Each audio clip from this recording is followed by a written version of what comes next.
right, we are live. So we'll wait for a few people to jump in tonight, but basically, where we're at tonight, what we're doing is we're gonna talk diaphragm reads. We're gonna talk about the differences between all the diaphragm reads. Different sizes, singles, doubles, triples, what to look for if you're a beginner. Why is there so many choices in diaphragm reads out there? The history of diaphragm reads. Plus, we are going to announce a new partnership that we just formed. I've had people talk about some of the merch that we're working on. So yeah, we're going to kind of go all over the board tonight. Few different discussions, and just like always, we're going to answer your guys' questions. So thank you for joining us from YouTube. Thank you for joining us from Facebook. Just like always, guys, if you have questions, go ahead and throw them into the comment section, and we'll answer those as we'll go along. Mr. John Oliver, hello. Greg, hello. Jay, how you doing, boss? Jairus Nielsen, welcome. Scott Schmidt, hey. Kevin Bunce, hello. Jake Simons, Bernie Menchaca, hello, brother. Jack Keithley, perfect timing, just got off the old treadmill. Jack, you live on that treadmill. Jerry Dixon, how you doing? Stephen Smith, hello. Tony Walker, hello. Ooh, Sonia Batiste, hello. Thank you for tuning in, my lovely wife. So Tracy, hello. Chad, finally catching a live show. Welcome. So, John Peterson, how are you? I am doing good, John. How are you? I just got done doing a lesson with Charles, had a lot of fun, and, now jumping on here to talk to you guys. So, is it Mo Abdallah? Is that how you pronounce that? I hope I didn't butcher it. So, Mo Abdallah, hello. John Oliver, okay, question for you. How do I make the read more quiet? Okay, since we're talking about diaphragm reads, we'll kind of talk about that a little bit. So let's see. Matt, thanks for having us. You're welcome. Sonia, your son says good night. Good night, buddy. Love you. Jake, how are you? I'm doing great, guys. So, okay, Mo Abdallah. Good, I got it right. Perfect. So, all right, let's get going. So, hey guys, Michael Batiste from the Elk Calling Academy. Welcome. This is Wapiti Wednesday Q&A. Basically, what this is this is the opportunity for you guys to answer or ask questions live, and I do my best to answer them. Obviously, there is some stuff that I teach in the private lessons, so if your question kind of falls into that, I won't be able to fully answer it just out of respect for the students that we do have that are paying for the private lessons, but I will do my best. So if this is your first time here, if you are joining us on YouTube, thank you for joining us. Please be sure that you hit that subscribe button and also click that little bell for notifications so that way you know anytime that we upload videos or we go live. If you guys are on the Facebook page, also be sure that you like the page and follow the page. So for those of you guys that were with us last week, I announced a giveaway, multi-company giveaway. For those of you guys that weren't here last week, be sure you go to our YouTube channel and watch last week's Wapiti Wednesday Q&A because the end of this month on Wednesday the 28th on the live Q&A, I'm going to be drawing two winners. Now, here's the cool thing for you guys. This is all for you guys, all of your supporters, all of our supporters, followers. So I'm going to go to YouTube and I'm going to pull one random winner from all of our subscribers on YouTube. And then I'm going to go to Facebook and I'm going to pull one random winner from all of our followers on the Facebook page. Now, the cool thing is, guys, if you like our Facebook page and you've subscribed to our YouTube page, guess what? You have two entries. So you have double chances to win. So unfortunately, the same individual won't win both. So unfortunately, I can't do that. So, but we've got a great prize pack put together. Thank you to all of our sponsors and partners. And really, guys, I asked a question last week and I made a post if you find value in what we're doing, but more so if you find enough value that you're willing to share us with your friends and your hunting partners and your family. Because here's the deal, guys. The more that we grow, the more opportunities I have to bring products in from our partners to give away to you guys, to give back, to say thanks. So the more you help us grow, the more opportunity we have doing that. So Brian, how you doing? Jason, got my GC in the mail yesterday. I'm liking it so far. Thanks for telling us about it. You bet. It's a great little call. In fact, I talked to Freddie, the owner of Game Changer, yesterday, and he's kind of got a couple of other things that he's working on. So hush, hush, can't tell you what it is. So, but all in due time, going to be kind of some neat things coming with that. So, okay. So also, first off, to get going, we do have a new partner that we just got on board with. I guess we'll kind of announce that real quick. So yes, Option Archery. Dan Evans and I have partnered together. Right now I have the Quivalizer. It just showed up today. I am going to be doing a full-blown review video on the Quivalizer and talking about the benefits of the Quivalizer. And then next spring, I'm going to bring in the Option 4S sight, and I'm going to do a new bow build for 2019, and we'll kind of walk you through the whole process with the Option 4S. So we are excited to be working with Option Archery. I've worked with Dan for a lot of years back in the Trophy Taker days. I love his stuff, and it's just, I mean, he designs it all. It's bulletproof stuff. It's great stuff. So anyways, we're excited to announce that. So Heather, hello from Horseshoe Bend. Thank you for tuning in. Nick Potter, love the Quivalizer. I'm excited to shoot it. So Dwayne, how you doing, bud? So, okay, Mr. Jacob, let's dive into this. Diaphragm reeds.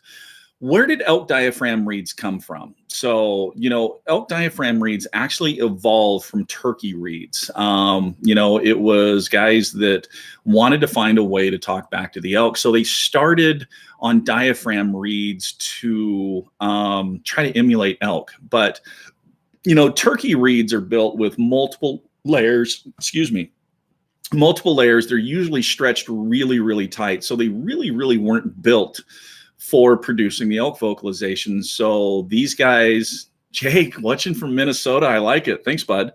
So, so they started kind of playing around, and originally they started off as a conventional reed. Okay, this is what's known as a conventional reed. It looks the same on the top as it does on the bottom. So, I mean, this one's pretty easy to tell because there are 2 layers of latex in it, so you can always tell what the top is. But most of the conventional reeds will have a little tab right here. So when they bend that metal frame over and crimp it down on the latex, they have this tab. Each manufacturer is a little bit different on whether it's tab up or tab down, so you'll just have to read the packaging on that a little bit to find out whether that manufacturer makes theirs with tab up or tab down. The thing with conventional reeds is there's a pretty good learning curve because, you know, you're really holding that at the right angle. You're sealing off the air. You're trying to put the pressure on it. So there's a lot of working parts with a conventional reed. But a conventional reed has a lot of advantages to it because of the tonal quality that you can get out of conventional reeds. The other drawback to conventional reeds is they are designed to go farther back in your mouth, back towards the soft palate, and that's where that gag reflex comes in. Well, a few years ago, and by a few, I'm being a little bit sarcastic there, Rocky Jacobson came up with the raised angle palate plate, which has a raised angle on it. What this raised angled palate plate now did was allow the reed to go farther forward in your mouth. And then this actually acted as a positioner. So then it gave space between the roof of your mouth and where that layer of latex is. So after the raised angle palate plates, then they evolved into domed style reeds. And we're going to go over the difference between these and how they fit for different people. But then we had a dome reed, which basically then put it at just even another position or angle in the roof of your mouth and really fit different people with different shapes. And then finally, now we're starting to get into modified domed reeds, where they don't have the full closure on the back. So really modified domed reeds are kind of taking a domed reed and a conventional reed and kind of combining them together. So you're kind of getting the best of both worlds out of that. But what reed is best for each person? So that's the tricky question there. So Matt Luck, short reed up. If it's a 1.5, what if it's a true double, Matt? And both layers are the same exact. So Jeremy, good evening. So I saw a couple of questions. What was this real quick? Tim Duncan. Do you have thoughts on late season elk behavior? To bugle or not bugle, just look for the nastiest spot and go. I'm going for late season Roosevelt in Washington on November 21st. So Tim, remind me, I'm going to kind of go through a little bit more of the diaphragm read, and then I'll circle back around and answer that question. So, okay, so we're all different. The roof of our mouth is different. In fact, one of our students is a dentist, and he gave me some nice little prop to play with. So this is a narrow palate. As you can see, it's really, really narrow as compared to this one, which this one here is actually a medium palate. And then from the medium, then you get into wide palates. So as you kind of show as an example of that. Now, if you were to take the fit up into your mouth where that frame basically goes from tooth to tooth on the inside. Now, whether you have it forward with a raised angle palate plate or a domed reed, or you have it more farther back with a conventional reed or a modified dome reed. Now, on the frames, they actually do have different sizes. They have a narrow frame, a medium frame, and a wide frame. Well, what does that mean? A narrow frame may be a 1/2 inch, and that means you have a 1/2 inch from the inside to the inside. That's the amount of latex that you actually have, a 1/2 inch. Then you get into medium-sized frames that now have 5/8 of an inch between here. Then you get into wide frames that are 3/4 of an inch. Now, obviously, if you're increasing the width on the inside, you're also increasing the width on the outside, and that's what's going to fit up in between your teeth, or basically up in there. So how do you know which one fits you the best? Well, if you buy a narrow frame and you put it up in the roof of your mouth and you can feel that thing starting sideways or it's shifting from side to side, that's a pretty good indication that that the frame is too narrow for your mouth and you want to step up to a larger frame. With new callers a lot, I recommend a narrow, a medium, and a wide frame and try each of them. See how they fit. So that's how you're really going to know, because if you get the right size frame up in the roof of your palate, you're going to get the best deal. You're not going to have any leaks going up over your the air is going to channel over that latex. That's what is going to clean up your sound, and it's also going to give you better control. You're going to have a lot more confidence. You're going to enjoy it a lot. Now, when you're first starting out, you're going to slobber. You are going to have a lot of saliva in the roof of your mouth, because up to this point, everything that you have put into your mouth has been food. So your brain is thinking they are putting food in my mouth. I need to start the digestive process. And that's what that saliva is. That saliva has acids. It's used to, those saliva and acids come in, it starts breaking down the food, and that starts the digestive process. As you call on a diaphragm more and more you have a diaphragm in the roof of your mouth, that saliva does relax. It does go away. There's things you can do to get used to it. Just pop a reed in your mouth, have it in your mouth, put it in your cheek, move it from your cheek up to the roof of your mouth, back to your cheek. Just get your mouth used to having it in there. That's one of the ways to really get that saliva side. Okay. So that kind of covers, different palate styles. Now, you also see too that, this narrow palate is really, really deep. It's a really high palate. Where this one, it's a little shallower palate. Where raised angle, the dome, and even the modified dome come in, because they all sit at different heights.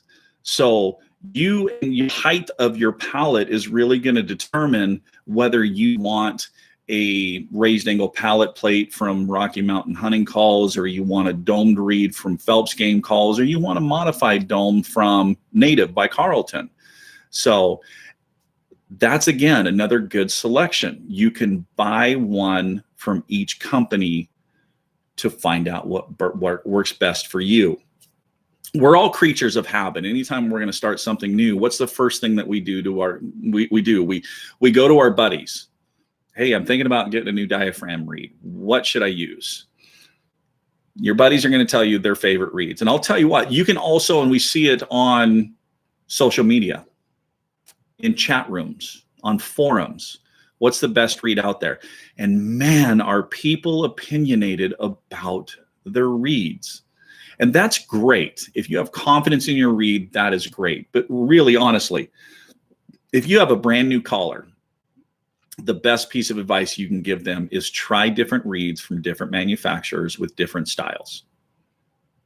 Because their palate, and even within the same family. I remember a few years ago, I was down at Western Hunting Conservation Expo, and the son came up. They wanted to get some diaphragm reeds. The father had me look up at the son's palate. The son was a medium palate. And so the father started going, okay, we'll take 12 of those and 12 of those. And I said, wow, are these all for him? He goes, no, these are for both of us. And I said, well, are you sure that you're both? And he goes, well, he's my son. It's genetics. Not so much. I looked at his palate, and he had a narrow, high palate, almost like this one right here.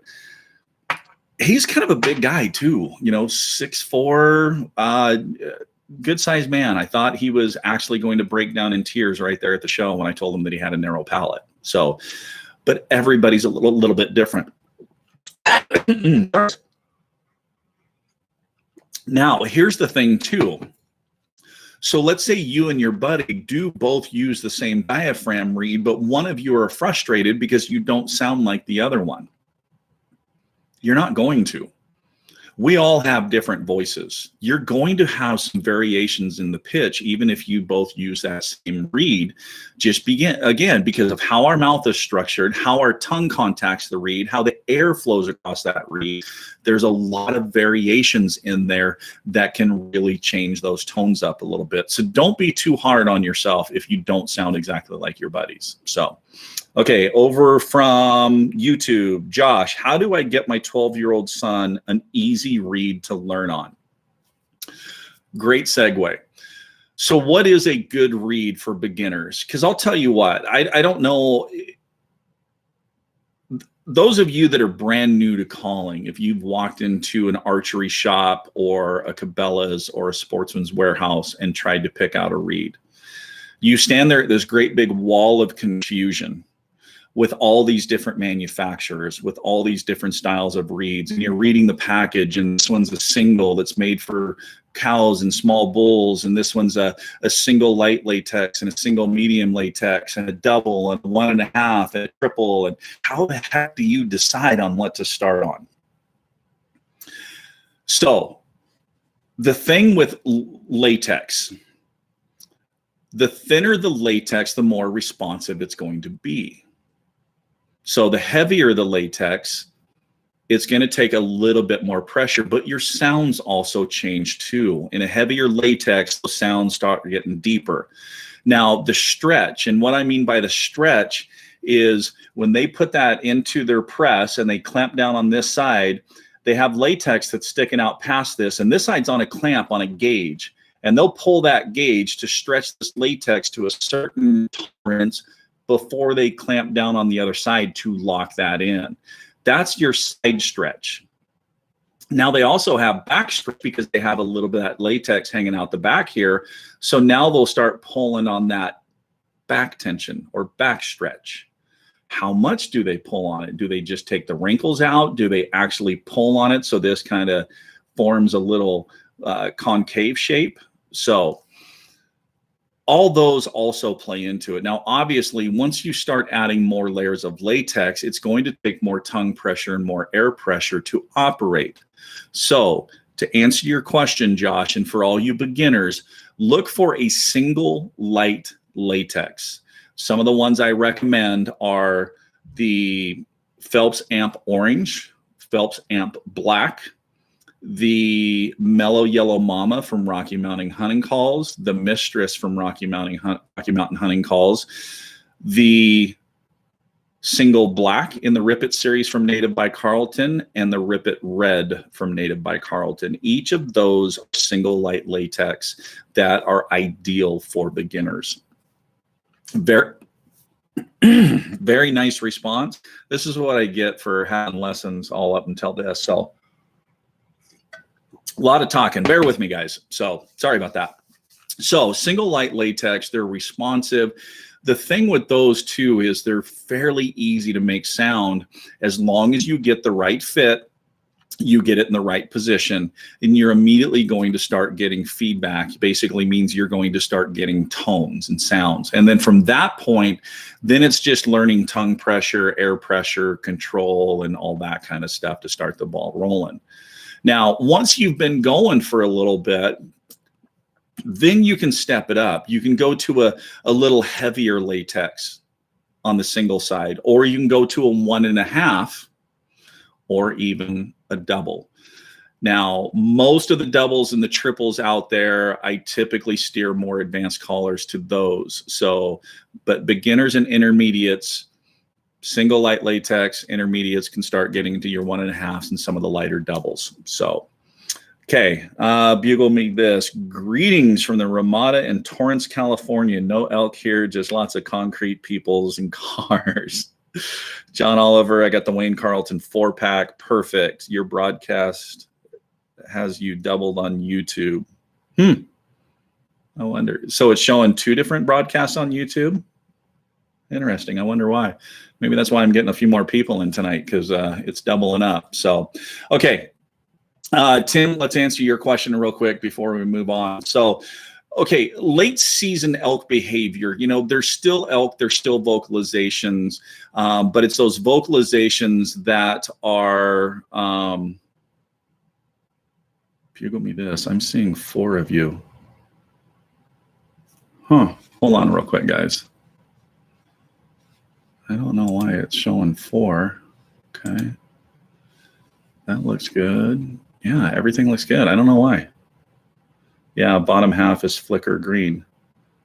I wonder if it's because one of my kids are playing on their tablets when they're not supposed to be doing this. So if my wife is still on Facebook, could you please tell Caleb and Paige to get off their phones and stop using bandwidth, please? So, all right, so Tim, on the elk behavior for late season. So, you know, the vocalizations are still there without the bugle side of it. So your cow vocalizations are going to be effective. So, and all you have to do is get into an area where you're finding fresh line.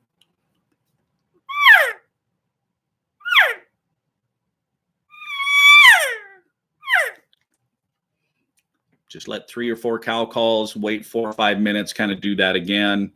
Wait 4 or 5 minutes, repeat that pattern, kind of still sit there for, you know, a good hour, hour and a half, 2 hours. Elk will be coming out to check you out. All right. Short read up. Yeah, we already went to that. Jeremy, good evening. Anthony, hello. Mine are staggered. Scott, cough. Marco, cough. I have talked to Travis. Travis is working on getting us some Marcos down, bud. So as soon as I have those in my hand, I'll let everybody know. So Kevin, more good info. Appreciate that. Bryce Scott, how you doing? Dave West, guess what day it is? Well, we could either go hump day or we could go Wapiti Wednesday. Thanks. Awesome stuff, by the way. Calls are confusing when you're starting out. Tim, they are. They're extremely confusing. I mean, I remember when I started, and in fact, when I first started elk hunting, I didn't even use a diaphragm reed. So I used open reeds, bite down style. And then once I finally did break into diaphragm reeds, all I did on them was cow sounds. I still bugled with external reed bugles. So I completely understand the learning curve. I didn't have anybody to teach me. It was all trial and error and figure it out and gag and spit. And I've gone through the whole gambit. And that's part of the reason why it's fixed. Okay, now I see only one of you. Perfect. So, and and that's part of the reason why I started Elk Calling Academy. I mean, I know the struggles that are out there. And that's kind of why I wanted to share information with you guys. And really, for those of you that don't know, really Elk Calling Academy was started for really the one-on-one lessons. And that's what I did for the longest time, was those one-on-one lessons, and then kind of branched it into YouTube and kind of giving information. So now, granted, I am here sharing a lot of information with you guys, but in those private lessons, we really dive deep to where I can actually really work with you one-on-one and make adjustments with the diaphragms, get the best diaphragm fit, get the contact, get the sounds. So definitely, not only is it just elk calling, but we go through all kinds of elk hunting scenarios. Basically, you know, in the lessons we go through cow sounds, bull sounds, elk behavior, elk biology, the different stages of the rut. And really, depending on the number of lessons you do, at the end of it, I open up my playbook and I teach you exactly what I do out in the field. So, all right. I wish I had all this info years ago. I spent quite a few years frustrated learning to use a reed. Jason, I think we all were there for the longest time. There wasn't a lot of information out there. And we didn't even, I mean, when I started, we didn't have YouTube. So there wasn't really anything that we could go watch. It was just our experiences out in the field. So problem I had with the bugles, I went into a new area, got blasted by a bull. I bugled back and he went quiet. It happens. So thanks for the great info as always. Slacknor, you are very welcome, bud. Okay, with them, or, you know, if you want, send me an email, michael@elkcallingacademy.com, and we can kind of chit chat back and forth and see if we can kind of narrow that down. Luke, you're fine. Christina Chapman, hello. Jonathan Alexander, how you doing, brother? Okay.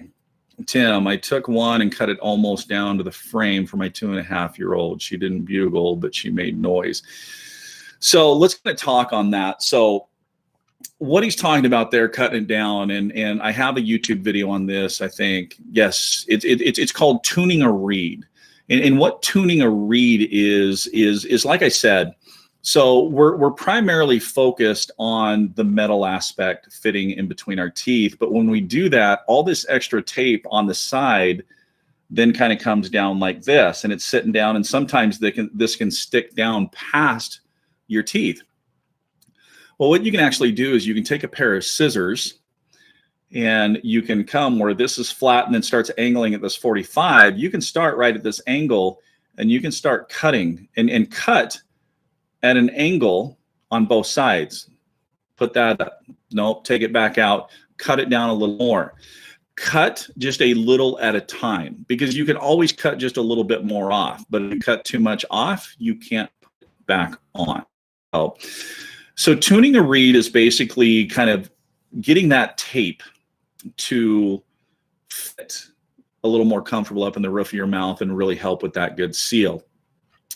Now, the backside of it, you can start trimming a little bit off, but I caution you on cutting too much off of the backside, because this tab is actually, you start getting the gag reflex, then go ahead and move it forward.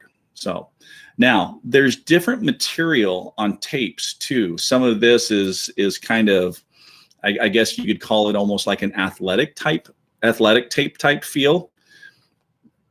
And Native by Carlton is now playing with this new Call Armor, which actually is a new type of tape that is really resistant to those acids in our saliva and doesn't break down.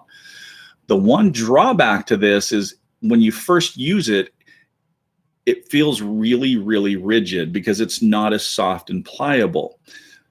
They did just come out with Gen 2, second generation of the tape that is a little bit more pliable. But here's a little trick I found for you guys that are getting to start with the rippets. If you actually take the rippet and you put it in the palm of your hand and you blow on it, just like your hands are cold, that's going to heat that tape up a little bit, and it's going to make it a little more pliable. Then with pliable, then you put it up in the roof of your mouth, then it's going to mold to your mouth a little bit better. Again, tuning that diaphragm reed to fit the roof of your mouth. Now, a third thing you can do, since these frames are metal, you can actually put a little bit of a bend on them. Now, you want to be careful because some of the domed reeds out there have a plastic dome that is just glued onto that metal frame. If you bend it, you're going to run the risk of popping that dome free. So if you do bend the reed, be very, very careful. The amp frames you can bend really, without a problem. The raised angle pallet plates, the natives, the conventionals, you can bend those, not a problem at all. But on the domed reeds, just be really, really careful that you don't pop that dome off. So, okay. Let's see, a couple other things rolled in here. Scott, how you doing, bud? Jay Colley, why do some people say do the sound shh or ee-ah? So, okay. So, wow. Jay, you were paying attention during our lesson. Your goose call produce different sound.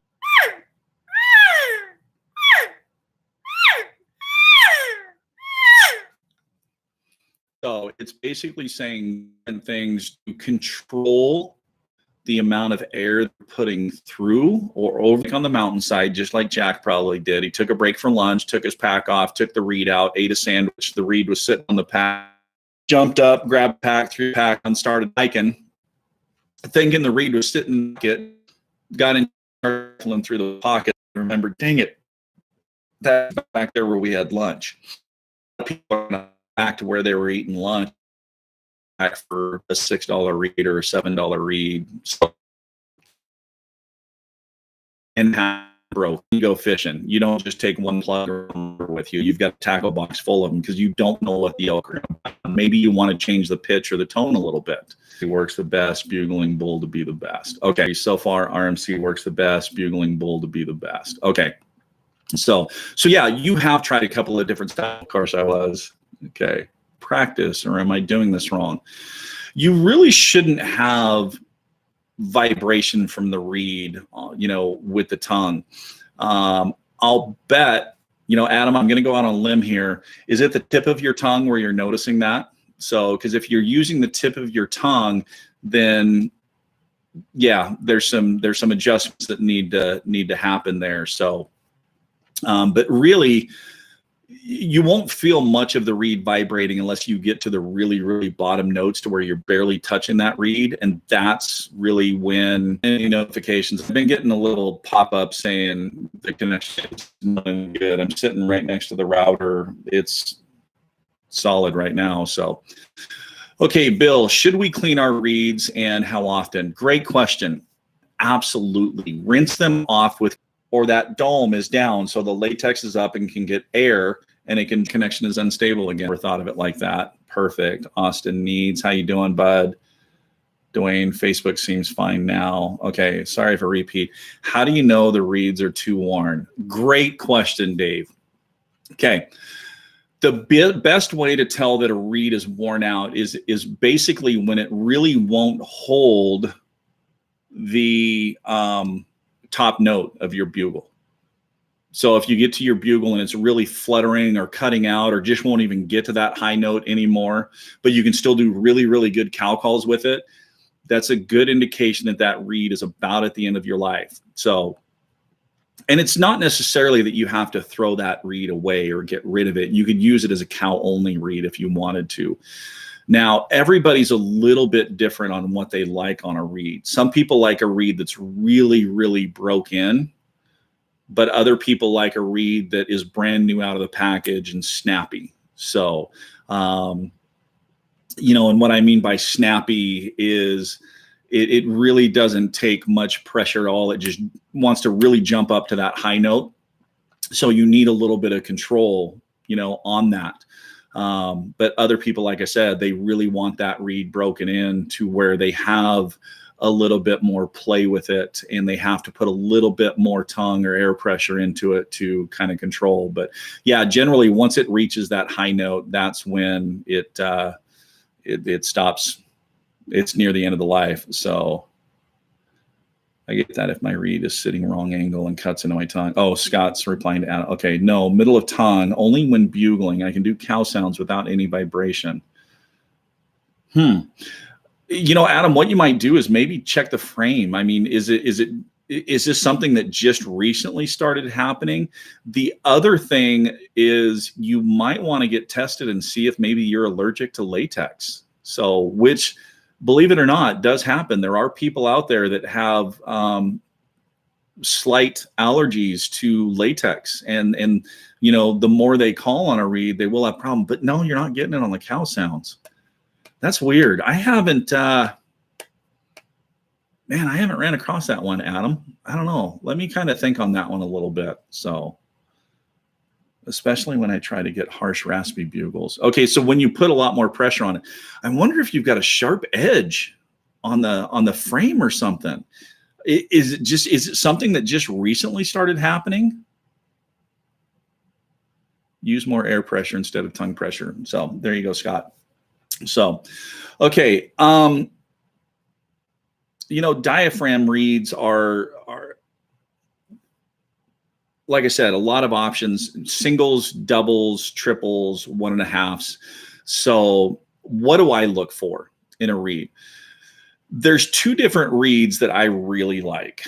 So first off, the one is a 1.5, meaning it has a full layer, and then that top layer only comes halfway out.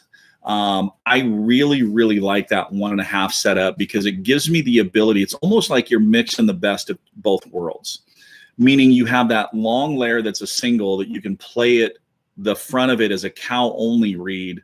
But then when you go to bugle and you start getting into the middle portion of the reed and you start putting some pressure on that reed, that half layer comes in that gives you a little bit more rigidity to it. So it's like I said, 1.5, it's almost the best of both worlds. Like you have a single for cow sounds, but you have a double for bugling. The other thing that I like is a kind of a medium to heavy latex, but with a lighter stretch on it that I can have really good control for cow sounds and bugles, but they give me some deeper tones. They give me some more older cow sounds and older bull sounds, but also richness of tone to it. So, you know, the Marco is a reed that Travis at Wapiti River Outdoors and I designed together based on tolerances that I like. Currently right now working with Mark Carlton at Native by Carlton. We're designing some reeds together. And in fact, I just got in the latest revisions yesterday. Really, really like. And I know the reed that I demonstrated for some of you guys, and you said you wanted to hear some deeper tones. It's looking like we're there. So, okay, Greg, love the well broke in, almost like wrinkle, high note suffers, but big booming, deep growly bugles. Absolutely. So, and you'll find that when a reed is brand new and that latex is stretched tight, that you can really, really reach your high notes with no effort at all. It just seems to fly up there. But as that latex starts to loosen up and it gets a wrinkle in it, that maybe you're just not hitting that high note anymore. Greg, what you might try on that is once you want to step up to that high note, instead of increasing your tongue pressure, increase your air pressure with your diaphragm and let your air pressure rock that reed up or stretch that reed. Because if you put too much tongue pressure on it, you're going to stall it out. You put too much pressure, you're going to stretch this reed so much that it's going to make contact with the dome or with that pallet up on top, and it's just going to kill all the vibration on that reed. So try that air pressure trick and see if that gets that old broken reed to kick up to that high note. Been looking out for a 1.5 native to try. So Greg, they actually have two that I use this year, the 1.5 and the 450. Really, really good 1.5 reeds. And we're actually working on another 1.5 right now. Scott, would you say the Native by Carlton reeds can make sounds easy out of the package or take some breaking in? Scott, it depends on which one that you get. So the Rip It Red and the Rip It Black, both the singles, you can get sounds right out of the box with those. The 1.5 and the 450 do have a small break-in period on it. Now let's kind of talk about that, a break-in period. So I've seen this from a lot of people that they'll take a reed out of the package, they'll pop it in their mouth. The first thing they try to do is make cow sounds on it. If it doesn't do the cow sounds that they want, they take it out of their mouth and go, this reed's garbage, and throw it away. Whereas had they bugled on that thing a few times to get that latex to settle into the pocket, it may be the best sounding cow reed they've ever used. So when you get a new reed, instead of taking it out of the package and just immediately jumping into the cow sounds, rip a good few hard bugles on it. Get that thing to settle into the pocket, then try your cow sounds and see how your cow sounds do then. You might be surprised. So, I mean, I've been guilty of it. I've grabbed a reed out of the package and tried to do some cow sounds, and it's been like, I'm not liking this. So I switched over to bugles, but after I ripped some bugles on it, then I went back to the cow sounds, and I was loving the cow sounds. And in fact, the Rip It 1.5 and the 450 are like that.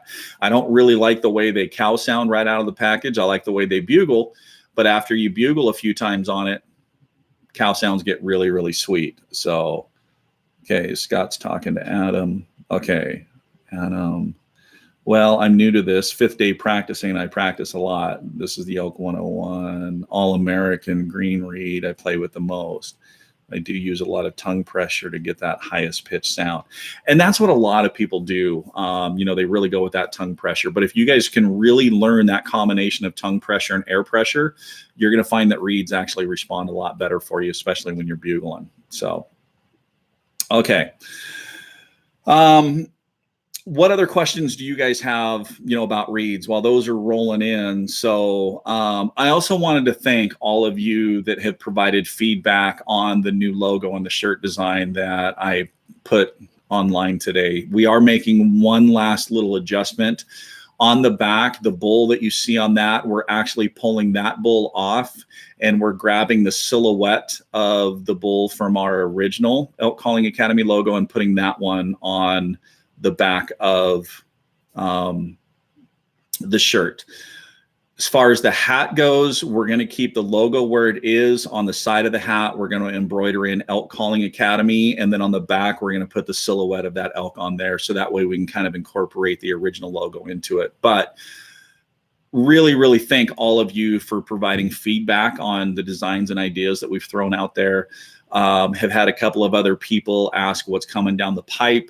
So I know that was a short sleeve t-shirt, but the nice thing is that design, we will incorporate that into long sleeve shirts, hoodies, and beanies. The other thing that I have thought about doing is taking the original Elk Calling Academy round logo and putting that as a patch, and then doing a patch hat with the original Elk Calling Academy logo also, just to give another option or idea out there. So definitely a lot of things coming down the pipe. We are still working towards the website also. So website will have a combination of free content and paid content. The paid content is basically going to be the full-blown lessons that I teach in the private one-on-ones. So will you be making Flex Fit's hat? Benito, yes. I have been asked for Flex Fit and adjustable. The adjustable, I keep kind of going back and forth, whether it's just going to be regular snapback or whether it's going to be Velcro. So, but I mean, eventually we will add more and more SKUs as we grow. I would love to be able to just bring it all in for you guys and have all kinds of choices. Unfortunately, it takes money to do all that. So bear with us. We will slowly bring it in and slowly grow it as we can. And you guys sharing our content, sharing our YouTube videos, sharing the Facebook page, introducing us to your friends, that is a huge, huge help. That's just helping us grow and allowing us to give back and provide more and more to you guys. So, okay, Friday's video. I actually am going to take the Blacks Creek Guide Gear series with both their grip frame and their talon frame, and we are going to go in a full-blown meat load. I'm taking the Onus training bag, and I'm showing you guys just how to detach your bag, load the meat, and on the grip frame, I did it like I was archery hunting. So I'm going to show you how to attach the bow and everything so you can come out completely hands-free. With the talon frame, I switched gears and acted like I was rifle hunting. So again, attaching the rifle, so coming out completely hands-free. That is going to be Friday night's video. I am also going to do a follow-up video of that with the bow boot, where I'm going to show you the proper way to attach your bow to the pack, and I'm going to show you the proper way to secure your rifle. And I've got some really, really cool things to show you with that rifle that I bet a lot of you guys didn't know were things that you could do. Jack skull cap beanie. Okay. So Scott, once in a while, you reference someone who has graduated elk calling academy. Please explain. So basically, when I've talked about somebody that's graduated elk calling academy, that is somebody that has done multiple lessons with me, that we have gone through all of the cow sounds, all of the bull sounds. You know, we've really talked about the elk behavior. We've talked about the different stages of the rut. We've gone over maps and how to go into a new area and find elk, you know, digital scouting. And then we've also gone through my full-blown playbook.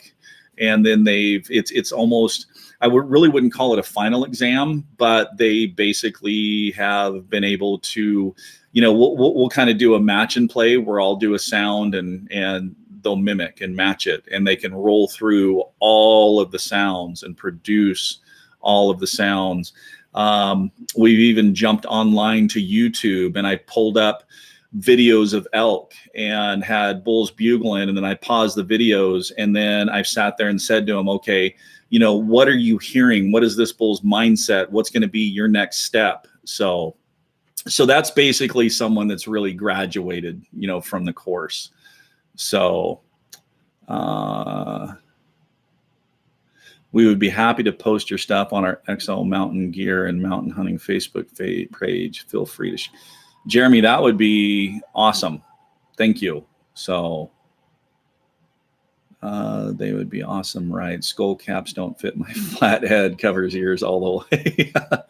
So Jack, how many lessons would that take? That's another great question that I get asked a lot. How many lessons?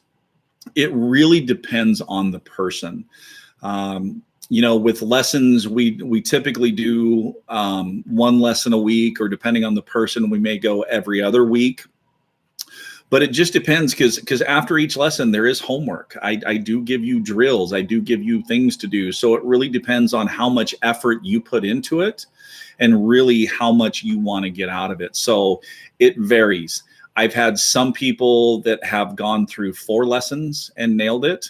Obviously, they weren't brand new. They had been calling. I had another individual that did 26 lessons with me. So, but the 26 lessons, I mean, we really, really dove deep. And in fact, he and I are getting back together again next month for 3 more lessons. But I mean, the stories that he shared with me from this past hunting season and the encounters that he had, I mean, we're talking double-digit call-ins, that it was just unreal, the season that he had. So Jack, really, it varies from person to person. Really, the biggest thing is what do you want to get out of it, and what are you willing to put into it? Just like you with your workouts, Jack. You know, I know you don't take those lighthearted. You flat out get after them. So, because you're wanting to get a specific result out of those. Same thing with the elk calling academy lessons. You're going to get out of them what you put into it. Jason, I'd like to come out and take your class. Can you do something lengthy on a weekend? I'm coming from Colorado. You know, honestly, Jason, you guys don't have to be here in person. So in fact, a good majority of my lessons are actually online. I use Zoom video conferencing, so we can be face to face like this, and we can work through everything. I have a lot of students that are on both these broadcasts tonight that have gone through the Zoom. So you do not have to live in the Boise area. We can do it with Zoom video conferencing. And actually, you guys that are outside of the area have the advantage, because the nice thing about that Zoom is you get a recorded copy of the lesson when we're done. Those individuals that live here in Boise, when they come to my house, if they don't pull their phone out and record the lesson, when they leave, they don't have really anything to fall back on for that full hour-long lesson. So where you guys with the Zoom, you get a recording that you can go over again and again and again. So lessons, they're typically $30 per lesson. I do run a special that if you book 4, you get it for $100. So, you save, $20. And then the frequency, like I said, we can go every week or every other week. It just depends. In fact, Jay Colley, I recommend the classes. I just did a couples therapy with Jay and his wife Monday night. One of the funnest lessons that I've had for a while. So $30 per lesson, or 4 lessons for $100. So now, again, once we have the website built, the website is going to have basically a membership area. It's an annual membership, but you will have access to the full lessons. Everything that I teach in the lesson, you will have access to all those chapters in there, along with updated things out in the field. So you're going to have access to a lot more things on that website. And I know, get my butt after it and get the website built. So Jay, I'm living vicariously through you. Wife just like saying, GC, no hunting. So, all right, guys, we are knocking on the door of the hour mark, so we are going to wrap it up. Again, I am sorry for the technical difficulties tonight. So I will remind the children that Wednesday nights, once it becomes 7:30, they are not allowed to be on electronics, so we can avoid this. Hopefully on the replay, it won't be glitchy. But again, guys, thank you for tuning in. I am humbled by all the response. I did also post online tonight about the dates for the Western Hunting Conservation Expo. I will be in Salt Lake all 4 days. Would love to meet up with some of you guys. That is the only show that I have on my schedule. I am not going to have a booth there, but I am going to be bouncing around between Native by Carlton, Rocky Mountain Hunting Calls, Phelps, Backcountry e-bikes, 6 a.m. Going to be bouncing around to a few different Ready Nutrients. So I will be there. I will be doing a combination of live broadcast and recorded broadcast. So I will definitely go live and let you guys know where I'm going to be. So as always, guys, keep calling, keep practicing. Most importantly, have fun though. Tune in Friday night, check out how to load the meat on the Blacks Creek, and we will catch you guys next week on the next episode of Wapiti Wednesday Live Q&A. Have a great night. Have a great week, and we will see you guys next week.